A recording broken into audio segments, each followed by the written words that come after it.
Two disasters, opposite in almost every way, too much heat and too much water, are killing people on nearly every continent at the same time this year.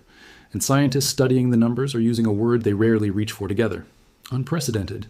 Not because either disaster alone is new, because the TOO of them are now happening simultaneously, feeding off the exact same underlying cause, and the combined death toll is unlike anything researchers have documented before. Let's start with the heat, because the numbers alone are staggering. Europe spent the last week of June trapped under what scientists are calling the worst extreme heat event the continent has ever recorded, an event unfolding barely a year after a previous summer had already set its own alarming new benchmarks. Official confirmed excess deaths across the continent have already climbed, Germany alone accounting for roughly 5,100 of those deaths, followed by France, Belgium, and Spain. A preliminary statistical analysis from a climate scientist at Indiana University, still under review by other researchers, put the true toll even higher, estimating more than 20,000 deaths across Europe in just that single week of extreme heat. Spain hit 45 degrees Celsius in the town of Andujar. France recorded its hottest day since 1947. 13 separate countries broke temperature records during the same event. Attribution scientists who study exactly how much of an extreme event traces back to human-caused warming concluded this particular heat wave would have been virtually impossible even 50 years ago. And Europe was not alone.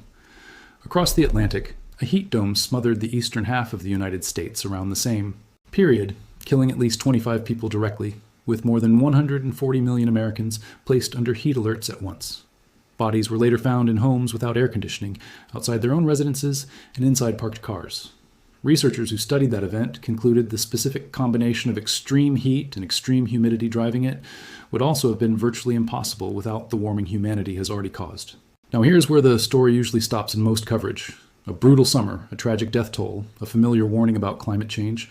But this year, almost the exact same weeks that were baking Europe and North America were also drowning entire regions of South Asia under some of the heaviest rainfall on record. In Pakistan, monsoon rains and flash flooding have killed more than 100 people since late June, with nearly half of those deaths concentrated in the northwestern province bordering Afghanistan, largely from houses and roofs collapsing under the sheer weight of sustained rainfall.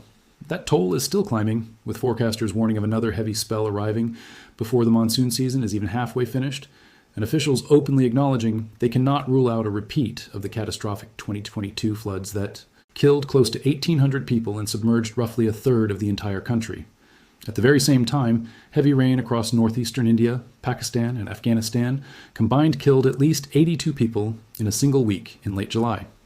In India's Assam state alone, officials described the flooding as, in their own words, unprecedented devastation, with more than 650,000 people affected across 11 districts. After a neighboring state received an extraordinary burst of rainfall that sent river levels surging to unusual heights in a matter of days.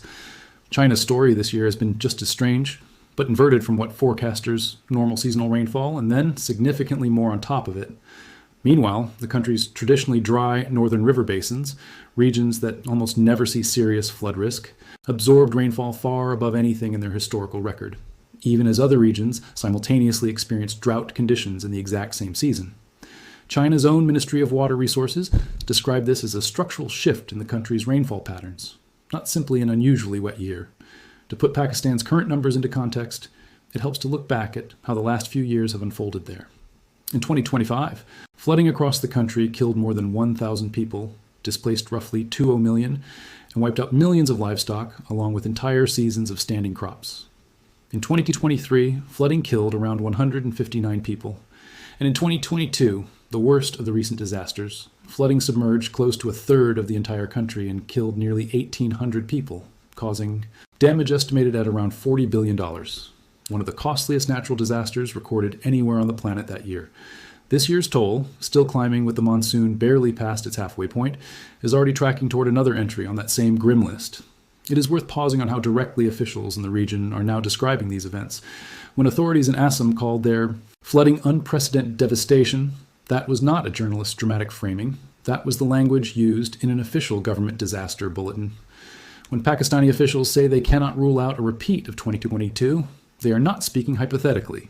They are actively comparing live river data against the exact conditions that produced that catastrophe 3 years earlier. This is no longer the language of caution used after a disaster. It is now the language being used in real time, while the disaster is still unfolding.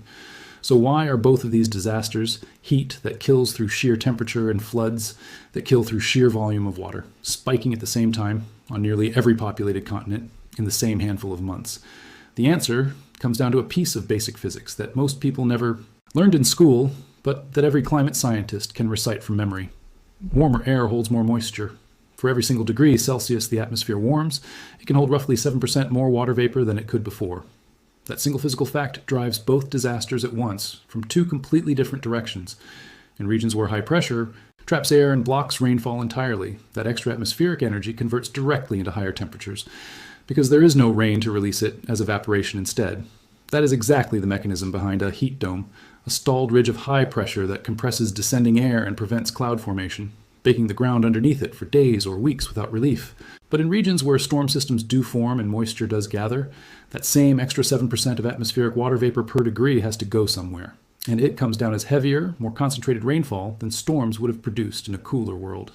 The same warming that bakes one region dry is loading the atmosphere with the fuel for catastrophic rainfall somewhere else. Heat and flood are not two separate stories this year. They are two expressions of the exact same warming atmosphere playing out in different corners of the same weather pattern.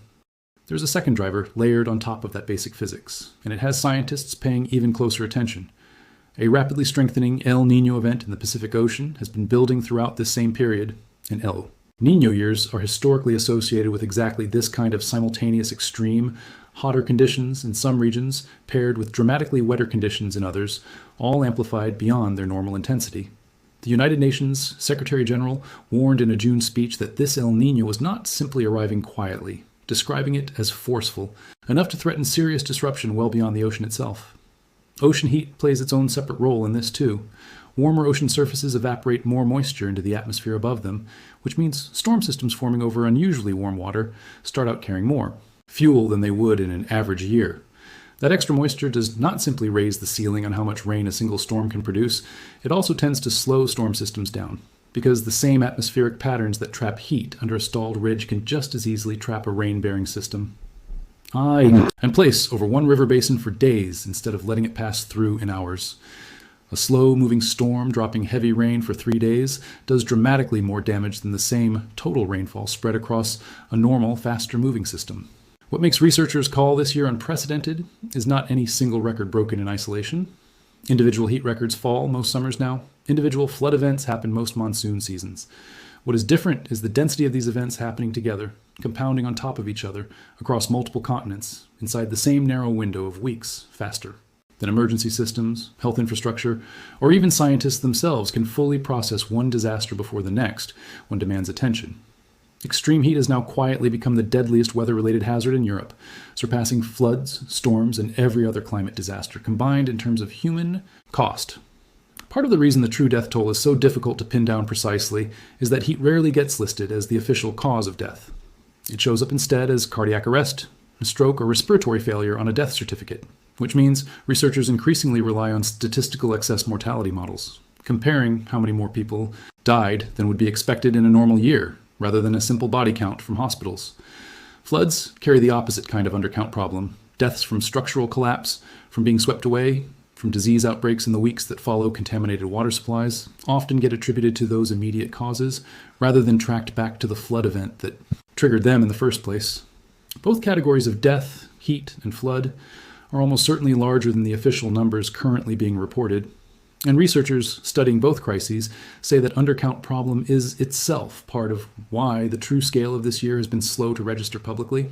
The health and safety guidance for both hazards, despite looking completely different on the surface, actually comes down to remarkably similar advice.